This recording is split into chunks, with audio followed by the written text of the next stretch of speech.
강팀장 보고서입니다. 2009년 10월에 드디어 표준화가 됐습니다. 그래서 이 내용으로 2013년 버전이 나오기 직전까지, 그러니까 2012년 12월까지 이 내용으로 유지가 되는데, 이 당시 난립한 의료실비 구조를 단일화했다고 할 수가 있고요. 그래서 입원 한도도 여러 가지였던 게 5천만 원으로 딱 고정이 되고, 통원 한도도 처방 포함해서 30만 원으로 픽스가 됩니다. 그리고 상해 의료비는 폐지가 되죠. 상해 의료비에 대한 내용은 지난 영상에서 보실 수가 있습니다.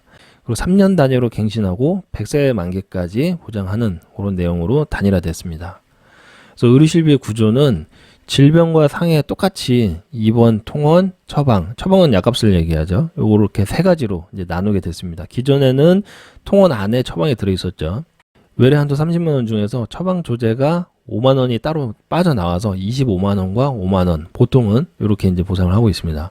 그리고 회사에 따라서는 외래 20, 처방 10만 원 이렇게 보상하기도 했었죠. 그래서 입원 의료비의 보상 한도를 보면은 입원 보상 한도는 5천만 원까지 해주고, 그 다음에 보상 비율은 90%를 해줍니다. 그러니까는 본인 부담률이 10%가 생긴 거죠.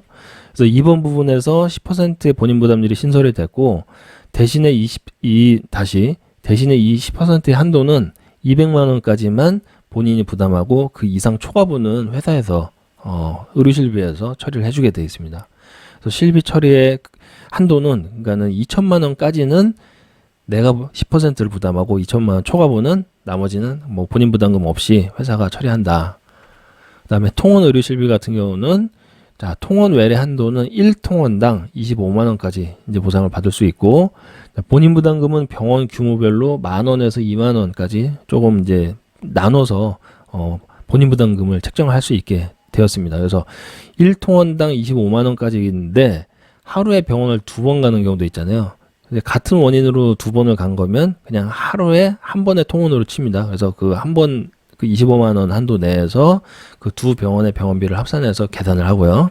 그래서 최소한 10,000원 이상 진료비가 나와야 그 초과분부터 청구를 할 수 있다는 계산이 나오게 되죠. 그러니까는 10,000원 이하의 소액 진료비는 좀 본인이 부담하자, 뭐 이런 얘기가 되고, 통원 횟수 한도는 기존의 30회에서 동일건으로는 180회까지 보상을 할 수 있기 때문에 거의 뭐 이틀에 한 번 꼴이니까 횟수 때문에 어지간해서는 횟수 때문에 안 되는 경우는 잘 없을 것 같다, 이렇게 말씀드릴 수 있습니다. 그래서 이제 영수증에서 병원급에 대해서 이제 확인이 가능한데, 내가 다녀온 병원의 영수증에 보면은 하단부에 이렇게 의원급이냐, 병원급이냐, 종합병원이냐, 상급종합병원이냐 이렇게 이제 구분이 되어 있고 여기에 체크가 되어 있습니다. 그래서 이걸로 확인을 하실 수가 있고, 작은 병원일수록 적게 떼고 큰 병원일수록 많이 떼잖아요. 그래서 가급적이면 가까운 의원급을 먼저 방문하자, 이런 취지가 됩니다. 처방 조제, 그러니까 약값은 어떻게 되냐면 처방 한도가 1처방전당 5만 원까지입니다. 그러니까 요거는 청구를 하려면 영수증이 약값 봉투에 찍혀 있잖아요. 보통은 요거를 이제 같이 첨부를 하면 되고, 본인 부담금이 8,000원이 생겼습니다. 그러니까는 근데 어지간하면은 8,000원 넘는 약값이 별로 없잖아요. 뭐 많이 있지만 흔한 경우에 우리가 뭐 어디 뭐 아파서 또는 뭐 감기에 걸려서 이런 걸로 통원을 했을 때 약값이 불과 이제 몇천 원 정도고, 특히 어린이나 노인분들은 더 싸니까 이걸 청구할 일이 그렇게 많지는 않죠. 뭐 약을 계속 뭐 많이씩 이렇게 타셔야 되는 분들은 해당되실 수 있으나, 본인 부담금이 좀 세게 잡히는 바람에 약값은 청구하기가 쉽지 않아졌다, 이렇게 말씀드릴 수가 있습니다. 그래서 처방조제 본인 부담금 규정이 회사에 따라서는 또 뭐 10만 원까지인 곳도 있는데, 주로 이제 생명보험사에서 본인이 가입된 그 의료실비의 그 한도에 따라서 결정이 되겠죠. 또 마찬가지로 소액진료는 가급적 본인이 부담하고 일정 수준 이상부터 청구하자, 이렇게 이제 취지가 되겠습니다. 본인 부담금 정리하면, 그러니까 입원은 10%를 내가 부담하고, 외래는 뭐 병원 등급에 따라서 10,000원, 20,000원을 본인 부담하고, 처방은 8,000원까지 본인 부담하자, 이렇게 이제 정리를 할 수가 있는데, 입원에서 10%는 저기요, 그러니까 상급병 진료라든지 뭐 원래 안 되는 거 이런 것들을 빼고 나머지를 얘기를 하는 겁니다. 그러니까는 요게 떼는 게 좀 늘어나다 보니까 받고도 그다지 뭐 이렇게 기분이 안 좋을 수가 있어요. 뭐 이거 특히 이제 떼는 게 많은 경우에는 내가 쓴 돈에 비해서 받은 돈이 많지 않을 수가 있죠. 그래서 입원에서 상급병실 차이가 어떻게 되냐? 요거는 이제 입원에서 본인 부담금 10%에 해당하지 않고 따로 빼서 계산한다 그랬잖아요. 이게 다시 이 2인실 같은 경우는 이 규모가 좀 뭐 한 번 입원하면 액수가 좀 클 수도 있는데, 병실료 차액의 50%를 보상합니다. 기본적으로. 그 다음에 하루 한도를 10만 원까지 해주게 되어 있습니다. 그래서 근데 요새 보통 보니까 2인실 같은 경우가 한 20만 원 정도 왔다 갔다 하는데 더 넘기도 하고, 그래서 병실료 차익이 20만 원이 넘더라도 그냥 하루에 10만 원까지만 해주겠다, 이런 얘기입니다. 그러니까 1, 2인실 사실상 똑같아요. 그냥 10만 원이 맥시멈 한도다, 이렇게 보시면 될 것 같고, 그 다음에 면책 및 재보장, 그러니까 보상을 안 해주는 케이스는 뭐냐면 한도에 도달하면 당연히 보장이 안 되고, 통원은 180회 한도까지 이제 많이 늘어났지만 입원 같은 경우는 365일 넘을 수도 있잖아요. 계속 입원을 이제 반복하거나 뭐 이렇게 할 수가 있는데, 이런 경우에는 90일을 면책한 후에 다시 재보장하게 되어 있습니다. 90일 동안 입원 중에 있더라도 그때 이 면책 기간 내에 속하면 보상을 안 해준다는 얘기죠. 그리고 90일 지나면 다시 보상을 해주고, 그리고 이제 한방, 치과, 항문질환, 요거는 상해 질병 구분 없이 그냥 급여만 처리해 주는 걸로 그냥 완전히 변경이 됐습니다. 그냥 좀 기준이 간소화됐죠. 그냥 급여냐 비급여냐 요걸로만 나눠서.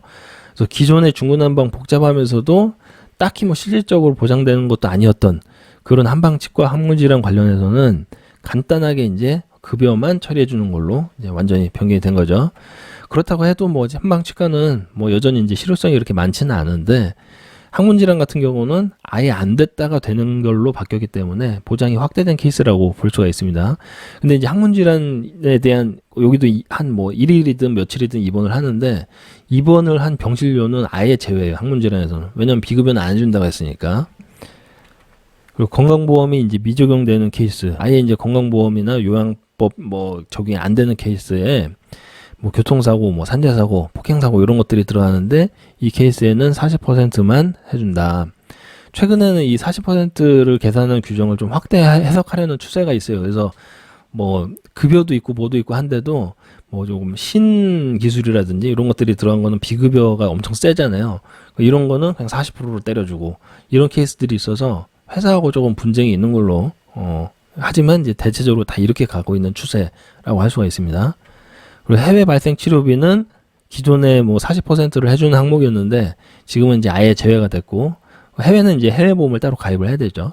그리고 보상하지 않는 질병은 이제 정신과 질환 및 행동장애, 그 다음에 뭐 여성 생식기 비염성 장애로 인한 습관성 유산, 불임 및 인공수정 관련 합병증, 그 다음에 임신 출산 관련된 건 다 안 되고 당연히, 그 다음에 선천성 뇌질환과 비만, 그리고 비뇨기계 장애, 뭐 요실금 같은 거 이런 것들은 이제 안 되는 걸로 되어 있습니다. 그리고 직장 또는 항문질환 중에서 급여에 해당하지 않는 거, 그러니까 비급여는 안 해준다는 얘기죠.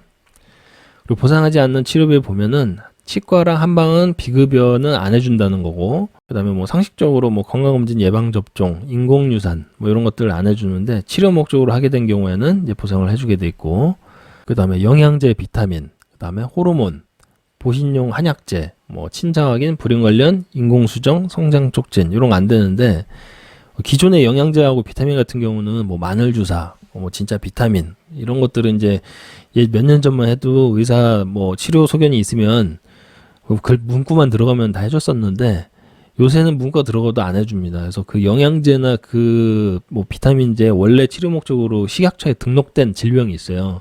요 질병에 쓸 때만 해주는 걸로 이제 회사들이 그렇게 사실상 다 입을 맞춘 것 같아요. 그래서 뭐 이런 걸로 이제 안 되고, 그 다음에 뭐 피로 이런 거 안 되고, 뭐 주근깨, 뭐 다모, 무모, 탈모 이런 것도 이제 외모 관련해서 이제 안 되는 거고, 뭐 발기부전, 코고름, 단순 포경, 검열반 이런 것도 이제 안 되는 걸로 등록이 돼 있습니다.